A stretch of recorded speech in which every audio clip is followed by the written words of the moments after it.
we talk about, as far as water safety, um, or something else maybe with the warm weather coming up that you would like to talk to us about?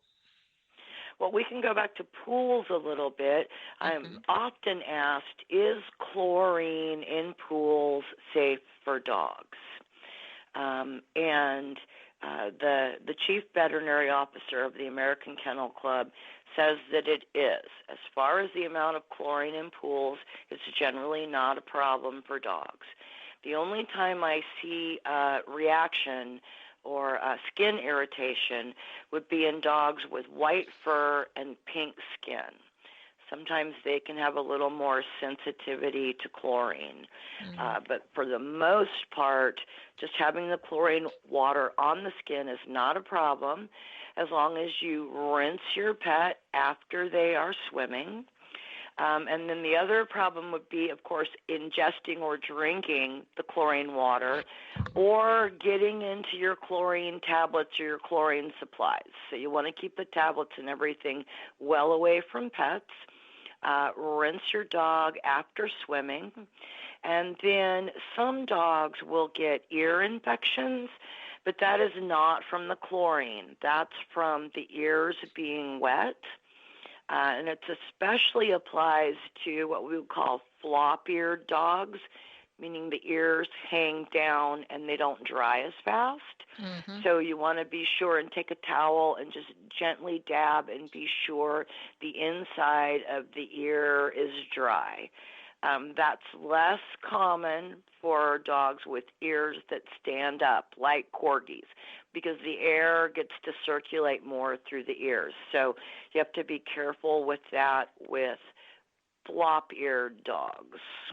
Mm-hmm. Yeah.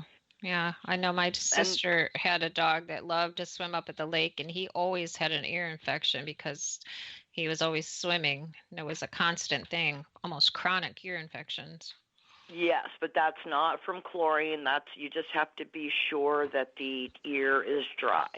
Mm-hmm. And for anybody who has concerns about chlorine in their pool, of course there are alternatives. Some people go with a saltwater pool. You can use other things like bromide, or there's some UV lights.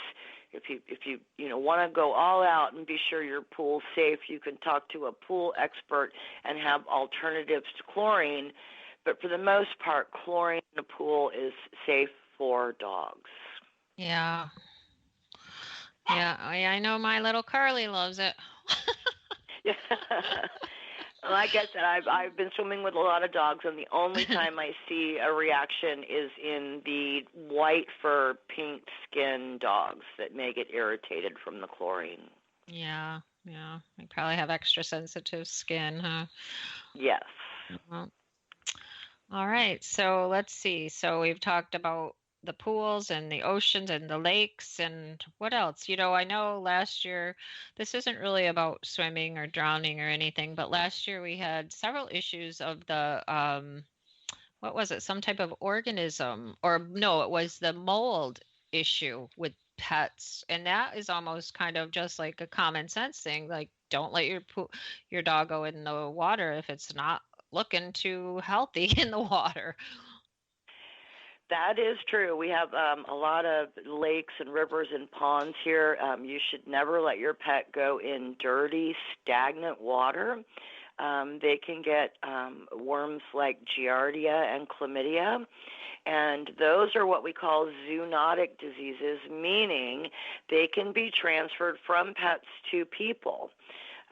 And for people, it's not fatal, but it will give you a nasty rash that's very itchy and hard to get rid of. So not only for your dog, but for you also.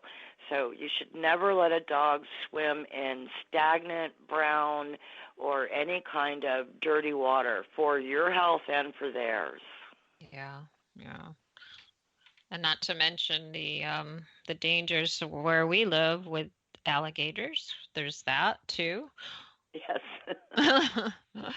Yeah, yeah. I know it worries me when I see people just letting their pets dive in here and dive in there. And I mean, I went out east yesterday, which is heavily populated area, and I was noticing the ponds as we're driving by, and I saw many alligators in these ponds in the neighborhoods, and pets can't just run around, obviously, but they do get off leash sometimes, and we've had terrible situations where pets have been grabbed by the alligators, so you have to think safety as far as that goes as well. You have to think safety, but swimming with your dog should be fun. It's an enjoyable activity. It's great exercise, especially on a hot summer day to prevent overheating. As long as you take some precautions, maybe practicing with a life jacket, being sure your pet is a competent swimmer that knows how to get on and off your boat, knows how to get in and out of the pool stairs. And then once your dog masters swimming, they often enjoy surfing. Put them up on a boogie board or a surfboard and have fun with that also. Swimming with your dog should be fun and an enjoyable, relaxing activity as long as you take some safety precautions. Yeah, I love it when I see the dogs on the stand-up paddle boards with their people, and I think that's so cute. I have little boogie boards, and we practice in the pool, balancing on them, and they love, jumping off and swimming to the stairs. But this also can become a safety issue, a lot like using a life jacket. If you have a boating malfunction, I have 3 small dogs. I can't say that I could tread water and hold all 3 dogs at the same time. Yeah. But if they're comfortable balancing on a boogie board or a surfboard, or even, one of these floaty things that we lounge on in the pool, if they're comfortable balancing on something like that, I know that I can tread water while they're balancing comfortably on whatever device they are on, until the Coast Guard hopefully arrives.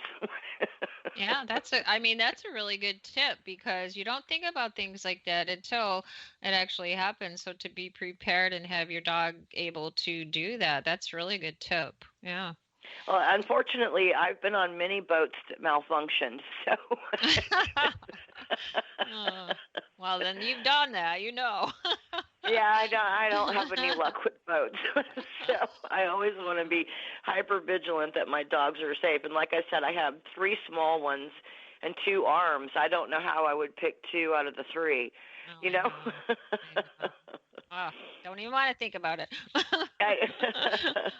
Oh, all right. Well, Gretchen, it's about time to wrap up here. So if you'd like to tell everyone how to look up your webpage and how to get in touch with you, that would be great. So my website is dawgswim.com, and dog is spelled D-A-W-G. So it's DAWGSWIM.com.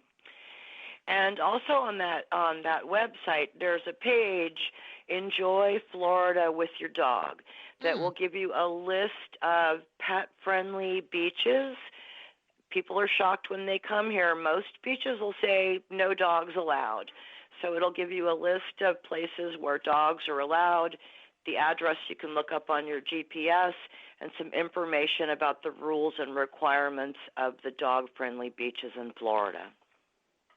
That's nice, yeah.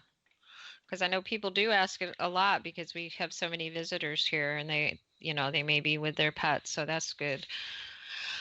All right. Well, Gretchen, I want to thank you again for talking with us. This has been a really good, informative interview, because it's so important for us living here surrounded by water and in wanting to, enjoy it with our pets. So I appreciate it. Well, thank you so much for having me. You're welcome. All right, everybody. So until next time, remember that a lost pet can't tell anyone where it lives. So please be sure your pet is microchipped and wearing its ID tags. If it is microchipped, be sure that chip is registered and up to date. I'm your host, Patty Giarrusso, and this has been Let's Talk Pets on Society Bites Radio. Thanks for joining us today. And until next time, take care and keep your pets safe.